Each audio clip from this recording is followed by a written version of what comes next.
The Queensland Government says it's now just over 10,000 jobs short of its election commitment to create 100,000 new positions. The LNP has set a jobs target too, but it hasn't made Campbell Newman's top 5 list of priorities if he wins office. Here's state political reporter Jessica Van Vonderen. It's coming to a marginal electorate near you. There we go. The LNP's so-called Pledge trailer, a mobile billboard outlining the party's priorities. But Campbell Newman's 6-year target to reach 4% unemployment doesn't get a mention. 4% will be a stretch target, but it's one we cheerfully take on board that can be measured.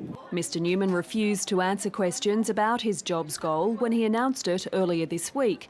Today he was asked how it would be achieved. So it's things like recreating a Department of Agriculture to focus on boosting agricultural production. As for whether he'll sign off on a 3-year jobless target, there's no concrete commitment, but a rough idea. I believe we'll be down to about 5%. The Premier is bemused. He released his big employment policy on Tuesday. He refused to answer questions about it. 2 days later, he has changed it. This is a shambles. She's keeping everyone guessing about an election date. The Local Government Association is asking the Premier to rule out a state election in March to avoid a clash with the local council elections, which will be held on March the 31st. The LGAQ says 2 polls within the same month would be too confusing for voters.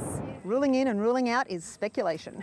She says Cabinet still has a number of decisions to consider before she goes to the polls, including the planned breakup of Queensland Health, announced after an alleged multi-million-dollar fraud. I look forward to outlining those plans to Queenslanders before any election is called.